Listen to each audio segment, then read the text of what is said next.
Assalamu alaikum, Eid Mubarak, and welcome to PTV World's special Eid transmission. I'm Waqas Majid Khan. And I'm Fatma Shaheen. We have a very interesting panel for you today. Our guests really don't need an introduction, but we will still introduce them. First of all, I would like to welcome Sarmad Khusat, a renowned filmmaker, actor. I would personally call him a genius of the filmmaking genre. Welcome, Sarmad, and thank you for being here. Thank you for such really kind words, though. How's Eid treating you at the moment?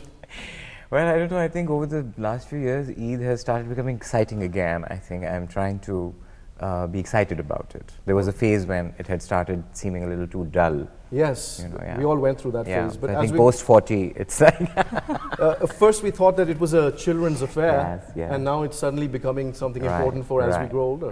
Right, yeah. And then we have with us Miss Sara Ahmed, who's currently the Deputy Information Secretary, and she's also heading the Child Welfare and Protection Bureau in Punjab. So welcome to the show, Sara. How are you? Thank you, Fatma, for inviting me, and I'm good, alhamdulillah, and Eid Mubarak to everybody who's sitting here. Thank you. How is your Eid coming along? So my Eid this time is very different from the previous ones that I've had. How so? Because this time my Eid involves over 800 street children who are living with me in my bureau. So it's a completely different feeling, those emotions that I'm going through this time. I've never experienced that before in life. And so you're practically celebrating Eid with so many more people, and children, so to speak, also involves their families too then? That's true, but most of them are orphans and destitute and neglected, so they don't have anybody. And I think that's fantastic, that what you're doing. We also have with us Farhad Humayun. Farhad, welcome to our set, and thank you for being here. Farhad is a singer and a musician, a composer, in fact, an all-round performer. Farhad, how's Eid for you? I mean, you've also recently overcome a very challenging physical ailment. Yes. So how are you feeling? I'm feeling good. I'm feeling fine. Excellent. Eid this time is a little slow because it's just too hot, man. That too. It is hot. Good time to spend with family. Don't get to do that very often. And our fourth and final panelist with us is Miss Huma Ijaz, who happens to be one of my all-time favorite panelists, precisely because she's a lawyer like me and we have a lot in common. So she's heading this very renowned law firm in Pakistan, and she's very vocal when it comes to women's rights and human rights, so to speak. So how is your Eid coming along, Miss Huma? Considering that, you know, the court hours are now reduced, so it's something that you're looking forward to? No, that's misnomer, because the thing is, court hours are till 2 p.m. and it's 44 degrees centigrade, but you don't get and you're much work done arguing your case effectively, in Rosa. And when you're arguing your case in Rosa, trust me, you want to die. But you always have the Jummas as well. No, you... Technically, it's till 12:30. No, it's till 2 p.m. Even on Fridays? Yes, only on Friday it's till 12. We get otherwise an exemption, till 2 p.m. And we can go beyond that also, if the argument is going on. So for lawyers, I am looking forward to Eid. And you're going to the mountains, and so that is something more interesting. I want to relax somewhere in the mountains and spend Eid with the entire family, is actually going to the mountains. And it's nice. It's nice in Pakistan that when you have all these beautiful places like Gilgit-Baltistan, you have, you know, not only Nathia and Mari, the typical ones, but you have very nice places to go to, and you can all go as a family and have more a great elusive, time. and I would say less, you know, you have less tourists there. So it's more, you know, more clean and more... But you'll be amazed, Fatma, that the amount of tourism that there is in Gilgit-Baltistan, you'll be amazed. Actually, I haven't been there. So but anyways, in Nathia, and if you go to man. Nathia, by the way, you cannot eat from one day before the Eid. It's very difficult to climb up because there's so much traffic. So everybody is rushing to cooler places given the temperatures which are soaring in Punjab right now. And we were also flying out of Pakistan because we also happen to, you know, have that coinciding with the summer break, so to speak. Yes, yes. So lots is happening around. But my summer is going to be Pakistan. So I would like to ask Sarmad, what are you up to these days? Sarmad, I believe you are working on a film, and also share with us your experience of working with Manto. In fact, for me, I think you kind of personify Manto Saab now, for me. Well, that's really kind, but also I think but there are quite a few funny anecdotes regarding that now. So I went to this school function where they were, it was like an annual literature day or something, and then they had these photos of Allama Iqbal Sahib, and then there were, whatever photos they could find of Ghalib, and then there is Manto Saab's photo, and then it's not him. Like, no, you don't get to do that. Seeing is not believing in No, that case, yeah. so Manto was quite a few years ago actually now. It was exactly 4 years ago. But was it had quite an impact. 2015, yes. I mean, not just the film or the end product, I think the process itself was quite, taxing, but at the same time, I think I've not felt so kind of, I haven't done anything that fulfilling, I would say. That, At the time when you were doing that project, I think across the border in India, they also made a film about Manto, and it was happening in tandem, sort of one after the other. Yes. What was your reaction to seeing the Indians making something on Manto Saab? Again, I don't know. I do fear that I would sound politically incorrect, but when it comes to Manto, when it comes to literature that belongs to the subcontinent, clearly, so there is joint heritage, there's joint legacy that we all own, and we should honor that. And a lot of his literary work he has delivered before 1947. So that ways, we aren't the only ones who can claim ownership over his work. Whereas I think initially when I was shooting my series, so mine was sort of like a twofold project. The film was a distilled version of a TV series. Right. It was not meant to be a theatrical film. So around that time, Rafe Alam was on a fellowship at Yale, and he called me and he said that he has a friend who is also thinking of making a film on Manto, and she had found out that there was a project being made, and she didn't know whether it was a film. So we actually, we exchanged emails. Not really. I was done by the time Nandita had started writing hers, or so that was a part of a fellowship program though. But then at these literature festivals and things, so she came here. I went to this festival in Delhi, and so there were a couple of occasions when we got to exchange, ideas. I was done. Yeah, I mean, she had a hardbound script, but then, just our, say, common love for Manto.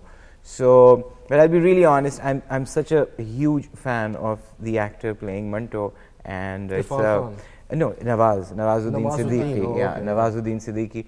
So I think I do have that anxiety about it. I haven't watched it yet. I've thought about it. I almost get there, but I'm like, no, I don't want to watch it. So I haven't. But one thing I've personally always liked about your work is that you've done strong, meaningful roles. And as a lawyer, of course, I'm very intrigued by the fact that you played the role of a prisoner on a death row. So how did that come about? So again, I think more than for me, I mean, definitely the bigger cause, the bigger topic was important. And again, I do feel that sometimes we try and confine art. We circumscribe it a little unnecessarily with politics about it. Which it shouldn't be, but I think It then shouldn't in be. that Well, sense, art everything is being politicized. Why And because of late, I do Man feel is a political animal. yeah, exactly. So you can't just So again, help not do that. Yeah, but you see, then I do feel that again, it's an expression, right? And an artistic expression, I think, inherently, or at least on some basic level, needs to be freer than just information, or just like abiding by a pre-existent idea. So that was about capital punishment. It was again, and the idea was not to really state something, but just to show the tedium. So the format was 24 hours straight on camera, being broadcast live. And right? it was, in fact, very impactful that way. And So I guess considering so. this, but my question remains, Yes. this is something I would really want to know from you, that what motivated you to do it? It was that message that you wanted to get across? I feel very or strongly about the whole idea, I'll be honest. I firmly believe in humanizing a lot of things and having a more humane approach. Well, I'm glad you brought that up, because I would like to bring Sarah into the conversation and ask her about her humanitarian work, especially working with street children, and also at this time when it's Eid and they don't really have families to celebrate with. How has that affected the way you think, and what exactly do you think you want to do for these children? All right. So the Child Protection and Welfare Bureau was established under the PDNC Act. There's a proper act, the Punjab Destitute and Neglected Children's Act, which was passed by the Punjab government. And the thing is, this bureau, it's been quite some time, but it was not that active. So my purpose right now is to make this bureau really active and to transform this into a very strong institution, which would become a role model. Because this is a sort of model which it's in its own kind, and then it's not in the. This is it's only one there. of its own it's kind, one and of you've its own recently kind. got in charge. Yeah. And you must tell us. I know you've been Yes. on my show, but Yes. that aside, you must tell the viewers Yes. that what exactly is the jurisdiction of this bureau, Yes. so we all know how we can get to you. Yeah, so if the need Child be, God Protection forbid, Bureau yeah. works on street children, works to eradicate child beggary, child abuse, and child domestic labor violence, which we see quite often these days everywhere in this country. So that's our main aim. And we have more than 800 children, destitute children, living with us in our shelter homes. And till now, we've rescued more than 50,000 children in the entire Punjab. So how do you typically spend a day there? Like, of all the children, you were telling me before the show that they're designers, they're celebrities Yes, coming in, yeah. and they want to spend the whole day with the So our kids. Ramzan has been very happening, alhamdulillah. People from the civil society, philanthropists, donors have come forward to help us in this cause. Because the thing is that our kids don't have a family, and they want that love. If when some guest comes, they all run towards that person and hugs them. They all hug that person, because that feeling of that's the deprivation that they have. That bond of love is missing. So it's not just money, it's not just giving gifts and everything. That physical presence of somebody coming there and course, spending yeah. time for them is so meaningful for them that I can't explain it in words. So in Ramzan, people, celebrities, and everybody have come forward and have spent all And I've iftars seen a lot with of them. social media coverage of this. A lot of magazines Yes. have also been covering Yes. it, which is very Yeah. good, because I do feel that the fashion industry of Pakistan that needs to invest more, that needs to project more of such social causes and the issues that actually matter. It's true. And Fatma, this is the first time that we took the girls to a salon for hair cutting and everything. This has never happened. So these things, the smiles on their faces, they were like, I can't explain that feeling that they had and how I felt looking at them. It's something I'm sure. intangible, and it has Exactly. a lot of meaning for those children. That's And I think it's a wonderful initiative that you're taking, and I wish you all the success, and would like other people to also come forward and try Pitch to help in. you as much as they can. Farhad, first of all, you have been struggling with a health problem and you have overcome it. So that is an inspiration for me and for all the viewers who would see, how you fought hard against it and triumphed. So I think that is wonderful. Right. Tell us a bit about that journey. Well, I woke up one day and I wasn't feeling too well. And I was traveling. I was going to Turkey. My whole family was there. It was my birthday. A lot of my friends were getting together from all over the world. We celebrated. I was fine. I was just a little, my head Woozy in was the a head. little spin. It wasn't really spinning, but I wasn't there. I was disconnected. It seemed like a dream. We got it checked out and we got the tumor removed, and here I am. Fantastic. You also are working on some really incredible music, which I was lucky enough to hear. In that process, you worked with the legends of international music scene, in which there was Tony Levin from King Crimson, there was Mr. Nile Rodgers from Chic Days. Talk about that experience. I mean, how many of Pakistanis get to work with such legendary musicians? Well, I basically spent all the money that I've made in my career, in my life. And I just decided that this was something that I wanted to do in my life. This was last year, 2018. And so I just bought a ticket and I rented a place and I went upstate New York in the freezing cold. I hired a studio and I hired these musicians, and some of them were known to me already. We just jammed and played and had a great time, had good food, and some really cool music came about, and I'm hoping to release it early next year. Well, I also have an Urdu Punjabi local album ready. Okay, when is that coming out? Just as soon as it cools down a little bit. Okay. And I have one very, interesting question, for you, because I've always been thinking recently after the, neighboring country tension that we had. Bushra Ansari Sahiba, she released a song in which she wanted to basically, kind of mitigate the tension down. And then we've Right. always had Rahat Fateh Ali Khan, legends like him, who've actually devoted their music, to the cause of peace. So how do you compare the younger lot like yourself with that, which has, preceded you Right. towards dedicating music to a certain cause, be it in, to promote harmony, be it to promote peace, or, social inclusion, so to speak? Music and art in general, these are powerful mediums, media. Like this show is reaching people. Right. Anything you say or do does reach out to people through social media and television and, all the mediums available. So I think now the way musicians and artists approach a particular subject is different from how it used to be done. Yeah. It used to be really formal and informative. Now it's become more descriptive, maybe even More commercial? maybe humorous. Okay. Commercial, everything's got to I think, sell. yeah, Everything's that's got true. to be Overall, media noticed. itself has become commercial. Yeah, So the focus has changed, yeah. it's a capitalist world, isn't it? But it is, but I still feel, Farhad, that music could be used possibly more constructively. I'm not saying that every Yes. singer should, Yes. sing for a certain purpose, but there are so many things that you could possibly, use Correct. constructively. Coming to you, Huma, I believe that you've been writing very actively, you've been writing for different newspapers, and, social issues are something that are very close to your heart, women issues as well. So tell us more about this writing Actually, stunt of Radha, yours. sitting on this show, I must confess that it's like deja vu for me right now. I am writing a book, and in that book, the book is about peace across borders, and peace through whatever we share commonly in South Asia, and also peace with honor. So the book actually explores art and music a lot in it, and in that I was speaking to right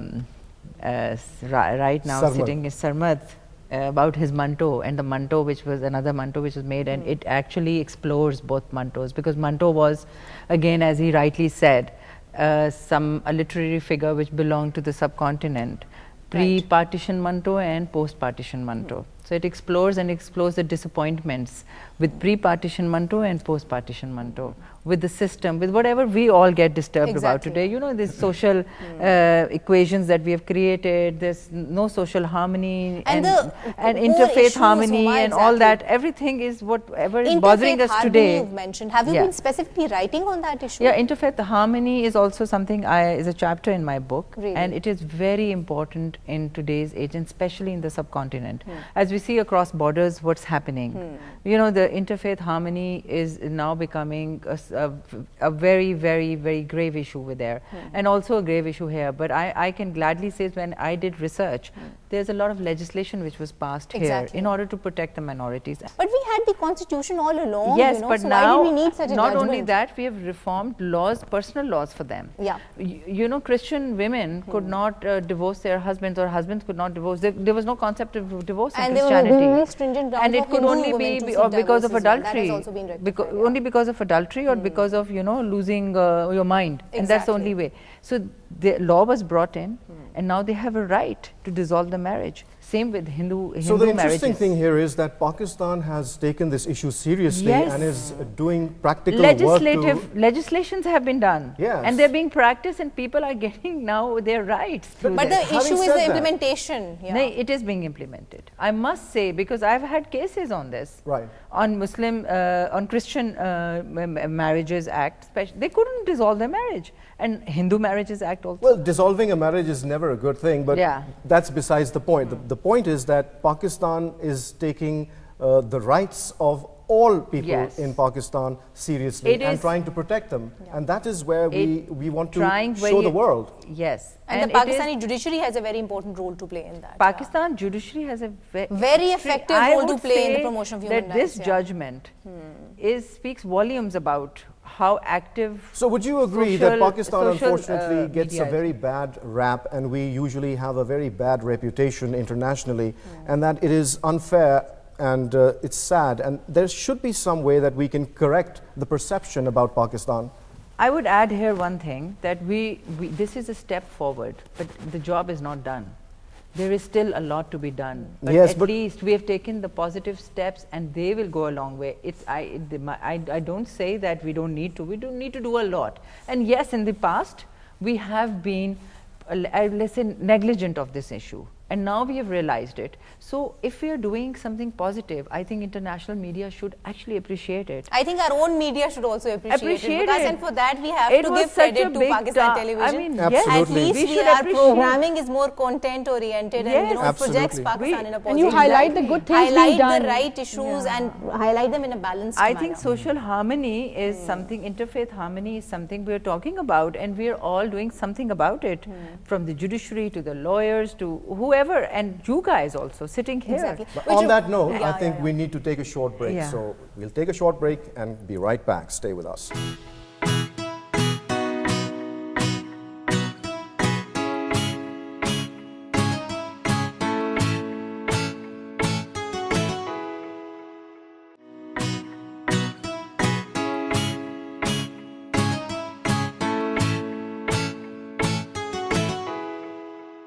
Welcome back after the break. We are in conversation with Sarmat Khusat, Farhad Humayun, Humay Jaz, and Sara. Sara Ahmed. Thank you for being here. I think we were talking about something which is a bit too serious for Interfaith harmony. yes, for today and for this occasion. I think we should talk more about the lighter side lighter of life. side of life. Yeah. That's true. Sarmat, Brings that to me, right? can you please tell us about your new film? Again, I don't know. I would like to pick the thread right there. Left it. So it's called Zindagi Tamasha. I've made a small film company. It's called Khusat Film. So this is like our first big-ish venture. It's set in Lahore. It's bilingual. Predominantly, it's Punjabi, and then there is, of course, like colloquial Urdu. It's about. Sort of, I mean, I think we are also meandering through the same kind of, landscape of ideas and issues that we.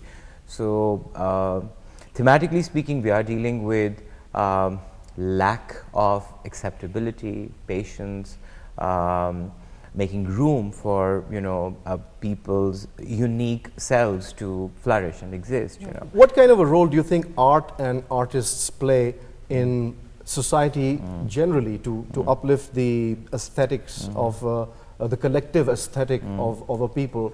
Hugely, like a huge contribution it can make, clearly. But again, I mean, as much as I would like to, believe and accept that, there's the commerce angle to it, but I do feel that there have to be, or there has to be a bigger sense of agency about, art. We need to, dedicate some resource, be it just your capacity to do something or financial resource, to actually making a difference. Because otherwise, in the popular realm, I do feel that mainstream tends to not only become monotonous, but it's not as far-sighted, It is really about short-term results. So hence, a particular genre, for example, just it keeps getting repeated, And in cinema, for example, on TV, you would find like a similar array of themes being repeated over and over again.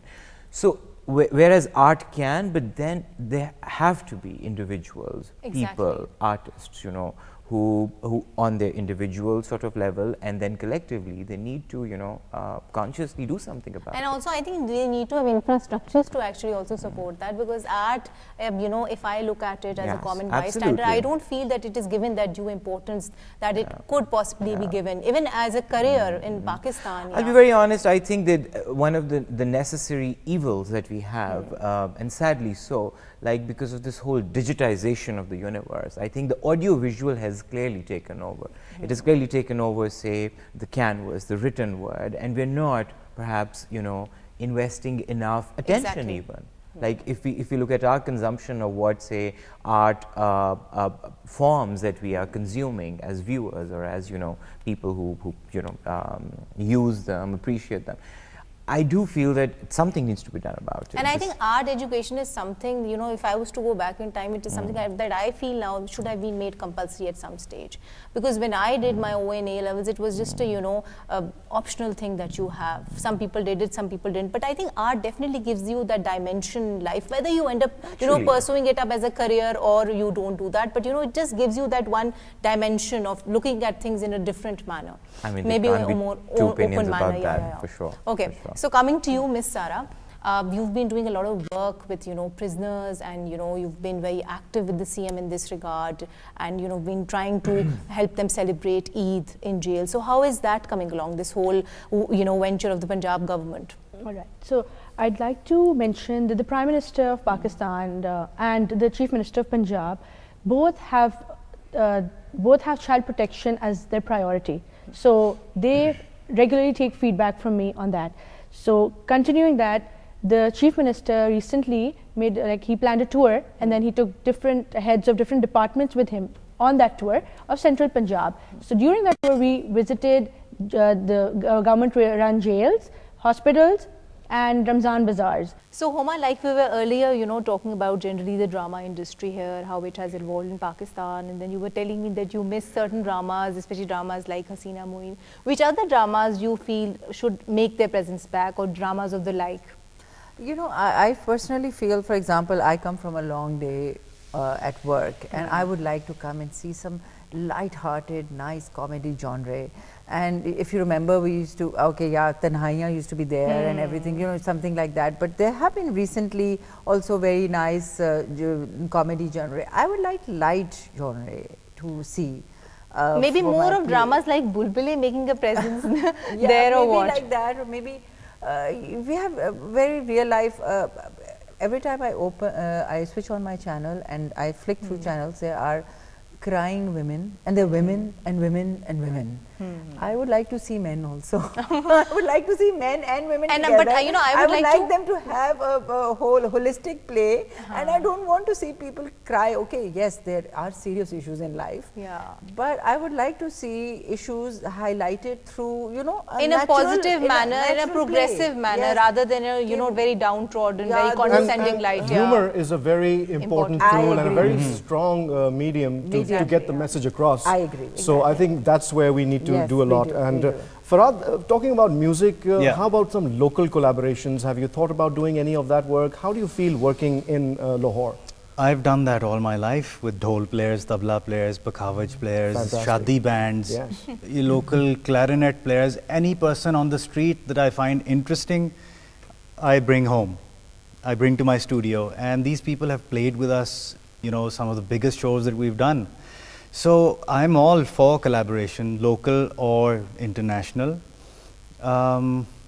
You know, you work with people and you make something collective and more interesting. Other times when it's really personal and autobiographical, you can do songs of your own. Right. And, you know, You know, that's there's the kind of also a music I very grew up on. strange problem over here, not just here, but in many other parts of the world also, where English is not a native language. Right. But people still like to indulge in making, you know, music Yeah. in the English language, Right. whether it is their language or not. Right. Do you find that a fascinating phenomena, and how much of it is also part of our own now culture, because we have a thriving underground music scene where people are playing music which is not necessarily in Urdu or Sure. you know, Indian Sure. classical music. What do you think about that? When we were growing up, Mukas, we used to play English music all the time.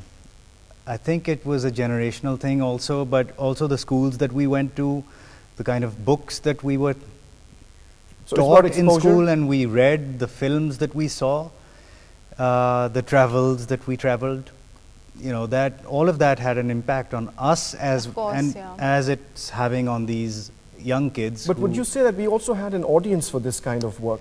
We did. There was a larger audience then, but now the population is just So, so if large. you were to compare and make a comparison, you know, how would it be? What are the pros and cons of the time when you entered the music industry compared to, you know, Right. what it is now? Back in the day, there was one channel. It was PTV. If you were on PTV, you So you had a were monopoly. star. Yeah. If you were a star in Karachi, you were a star Anywhere. all over the country, Yeah. even in the villages. Now there's a lot of content, a lot of Options. options, and it's all disconnected with each other. So But I think in a way that's good, no? Because I think for younger people who want to enter this industry, they have more avenues now, because earlier it was just this one PTV, Right. so to speak. So I think there are two ways to look at it. Yeah, And on the other side, there's also a song by Bruce Springsteen which says there's 69 channels with nothing on. nothing yeah, on. so Nothing again, on. yeah, that's a matter of perception there. Right. So, Yeah, so there's Huma, too coming much to you. information, But then what do you choose? Yeah. I have just this thing to add. I have a son who's like plays music, and he's young, and in his school what he did was they said, okay, you need to have a performance, and interestingly he didn't choose his English songs or anything. He did a qawwali. And this is how this younger generation is so innovative, and like he's just like what, 11 That's year old. so true, yeah. And he picked it up himself, and I was surprised when I went. I said, I thought you'll be playing that, you which you play at home for me, in the stars and all that. So he himself I picked think up they're Lal Shabazz intellectually, the Khawatir, and younger I was like, generation is now wow. intellectually Yes. and emotionally more mature compared to what it was in terms I of think our, the younger generation times of our has, fathers and forefathers. much that more way, exposure A now. much more exposure. So of course we have to give social media credit for that. Yes. yeah. Right. But how do you manage your routine? Because I'm single, but I really look up to women like you, because you have your full-time legal career, you write as well, then you're very vocal about other issues, and at the same time you're managing the household too. So how do you plan to, how do you try to strike a I balance? exactly do it like the way men do it. Men are also fathers, and they Yeah, they but still, work, you know. and they are good sons, and they. So what I frankly, I used to have a role model when I was growing up. My role model was none other than a political figure, which was Benazir Bhutto. But because not because of her politics, because she showed to everyone that women can have it all. And just like men have it all, so we are also equal. But and Huma, we are I human think beings, in and our we would career love to- specifically, because we are both lawyers, I think Yeah. women do have to But work even for harder. men, by the way, and you have to Fatima. give credit to your family, especially to your husband, being supportive in this. Because Yes, I mean, otherwise it would have been very difficult. You're a full-time, yes, but I hardcore will tell you, litigator. I would not make it a gender issue, because even for a man who's a lawyer, his wife has to be very supportive, because the timings are insane and the commitment is insane. And it's same for me. I mean. And speaking of Yeah. of timing and commitment, I think we've taken far too much of your Okay. time, and I would take this opportunity to thank you for being on our show, sharing your opinions and your views with the rest of our audience. Thank you so much for being here with us, all And of I you. think we should also thank Sarmad Yes, and of Sarah. course. Thank you very much for taking out the time and being here with us. Thank you so much, everybody. On that note, we will conclude today's show. Thank you so much for being here with us. I just thoroughly enjoyed hosting this transmission, and I hope that you thoroughly enjoy watching it. Eid Mubarak to everybody. Khuda Hafiz. Eid Mubarak.